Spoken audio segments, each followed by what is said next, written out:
శ్రీగురుభ్యో నమ. హరి ఓం. ఆదిత్యాయ చ సోమాయ మంగళాయ బుధాయ చ గురుశుక్రశనిభ్యస్య రాహువే కేతవే నమ. మనకి రాశి ఫలములు, ఈ రాశి ఫలాలకు వచ్చేస్తే మన పరిస్థితి ఎట్లా ఉంటుంది ఏంటి, అసలు ఈ నెల గత నెల కంటే కూడా ఈ నెల బాగుందా బాలేదా, గత నెల పడ్డట్టు లేదా గత సంవత్సరం పడ్డట్టు ఇబ్బందులు పడతామా, ఇటువంటివన్నీ కూడాను మనకి ఆలోచన వస్తూ ఉంటుంది. కాబట్టి మరి వీటికి ఏం చేయాలి, ఏ పరిహారం, ఏ రాశి వారు ఏ పరిహారం చేసుకోవచ్చు, అది కూడా అత్యంత తేలికగా పరిహారం చేసుకోవచ్చు. అంటే ఏదో పెద్ద పెద్ద హోమాలు పూజలు ఇలా కాకుండా అత్యంత తేలిగ్గా మనకు సామాన్యుడు కూడా చేసుకోగలిగేంత తక్కువ ఖర్చుతో ఉన్నటువంటి పరిహారాలు ఎట్లా చేసుకోవచ్చు, ఏమిటి, అవన్నీ కూడా మనం ఇప్పుడు తెలుసుకుంటూ ఉందాం. ఎందుకంటే ఈ పరిహారాలు ఎందుకు చేసుకోవాలి అంటే, పరిహారాలు చేసుకోవటం వల్ల మనకి వచ్చేటువంటి లాభం ఏదైతే ఉందో దానికి సుఖంగా అనుభవించేటట్టుగా ఉంటుంది. ఒకవేళ రాసుల్లో మనకి చెడు తగులుతుంది, చెడు కూడా ఏమన్నా సూచిస్తే ఆ చెడుని తప్పించుకోవచ్చు. అందుకోసం పరిహారాలు చేసుకోవాలి. అంతేకాని ఇవన్నీ ఉత్తది, ఇవన్నీ చాదస్తం అని కనుక ఎవ్వరు వదిలిపెట్టినా సరే వారు ఆ కష్టాన్ని అనుభవిస్తూ బాధపడాల్సి వస్తుంది. అలా కాకుండా మనం భగవత్ ప్రీతిగా ఏ రాశి వారు ఆ రాశికి సంబంధించిన పరిహారాలని కనుక చేసుకుంటూ చక్కగా, మనకు ఇప్పుడు ముందే చెప్పుకుంటున్నాం కదా మనము ఎట్లా ఉంటుంది ఏంది అని, సుఖాన్ని వస్తే అక్కడ దాచిపెట్టుకుంటూ, అంటే మనకి ఏదైనా లాభం వచ్చేది ఉందనుకోండి, పైసా లాభం వచ్చేది ఉంటే దాన్ని ఎంతవరకు ఖర్చు పెట్టాలి, ఎంతవరకు దాచిపెట్టుకోవాలి చూసుకుంటూ రాబోయే కష్టానికి ఇవి దోహదపడేటట్లుగా మనము మన జీవితాన్ని బ్యాలెన్స్ చేసుకోవచ్చు అన్నమాట. ఆ విధముగా మనం ఈ యొక్క పరిహారాలకి, రాశి ఫలాలు, అసలు ఈ జాతకాలు తెలుసుకోవటము, రాశి ఫలాలు తెలుసుకోవడం, ఇవన్నీ కూడా అందుకే ఉన్నాయి.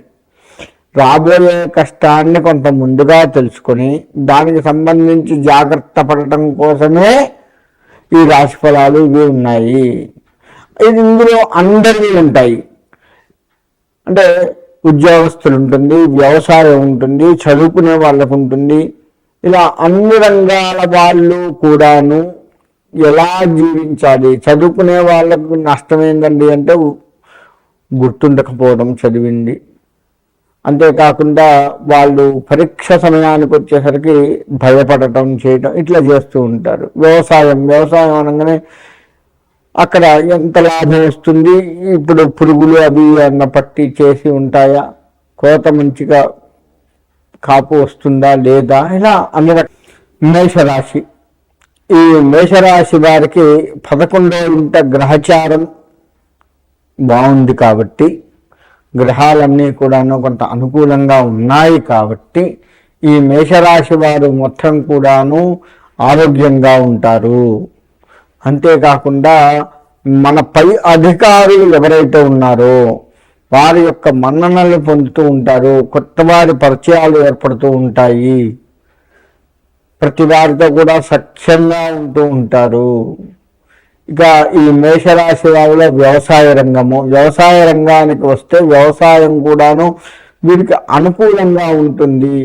వీరు చేయవలసిందల్లా కూడా ఒక్కటే, ఇష్టదైవం లేదు మన కులదైవం ఏదైతే ఉందో మనం పొలానికి వెళ్ళగానే ఆ దైవాన్ని ప్రార్థించుకొని పొలంలో అడుగుపెట్టి పనులు చేసుకోవాలి. తద్వారా ఆ పంటకి మొత్తానికి కూడా మన ఇష్టదైవం, కులదైవం, గ్రామదేవతల అనుగ్రహం కూడా మనకు కలగాలి. కాబట్టి వారిని స్మరించుకుంటూ ఉంటే ఆ దేవతా అనుగ్రహం వల్ల పంట ఆరోగ్యంగా ఉంటూ చేతికి వచ్చిన పంట కాస్త నోటి దాకా పోయే ఆస్కారం ఉంటుంది. కాబట్టి మేషరాశిలో ఉన్న వ్యవసాయదారులు ఎవరైతే ఉన్నారో వారు ఆ విధంగా చేయండి. ఇక మేషరాశిలో వచ్చేసి ఉద్యోగ రంగంలో వారికి బదిలీలు అయ్యే అవకాశం ఉంది. ప్రమోషన్లు కోసం ఆశపడేతారు, కానీ అది కొంత దగ్గరికి వచ్చిపోయే అవకాశాలు కనిపిస్తూ ఉన్నాయి. కాబట్టి ఆ విషయంలో కాస్త జాగ్రత్త వహించండి.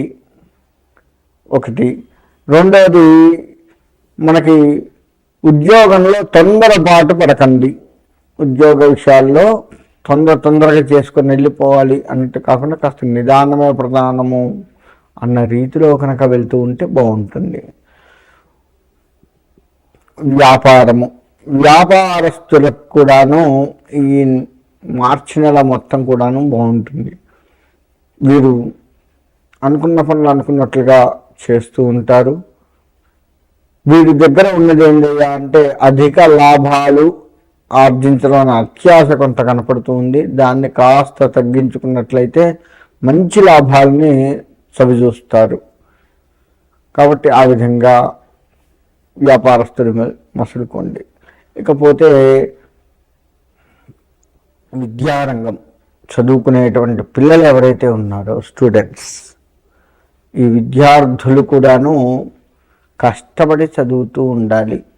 మీరు ఎంత కష్టపడి చదువుతూ ఉంటే అంత లాభాన్ని చవిచూస్తారు.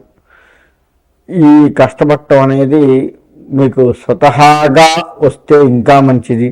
లేదు, గురువులు తల్లిదండ్రులు ఎవరైనా చెప్తే విని ఆ విధంగా చేసుకోండి. మీ పక్కన వాళ్ళతో తొందరపడి పోటీలు పడకుండా జాగ్రత్త వహిస్తూ ఉన్నట్లయితే మేషరాశి వాళ్ళు అందరికీ కూడా మేషం నుంచి మీనం వరకు 12 రాశుల వారు ఎట్టి పరిస్థితుల్లో కూడా ఆదిత్య హృదయ పారాయణం చేసుకోండి. ఆదిత్య హృదయ పారాయణం దేనికయ్యా అంటే శత్రు జయము బాగా పనికొస్తుంది. ఆరోగ్య విషయాలు అందరికీ అనుకూలంగా లేవు. సరే, అనుకూలంగా ఉన్న వాళ్ళు కూడా సూర్యారాధన చేయండి. ప్రతి ఆదివారము కూడాను బెల్లంతో కూడుకున్న పాయసం చేస్తాము. ఆవు పాలతో అన్నం ఉడికించి చక్కగా బెల్లము వేయండి. అంతేకాని పంచదార వేయద్దు.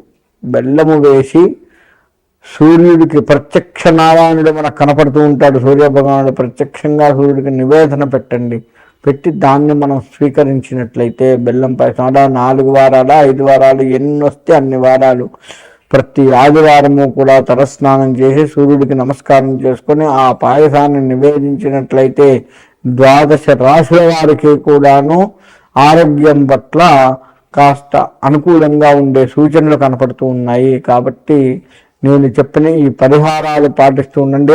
ఆదిత్యాయ చ సోమాయ మంగళాయ బుధాయ చ గురు శుక్ర శనేభ్యస్య రాహువే కేతవే నమః.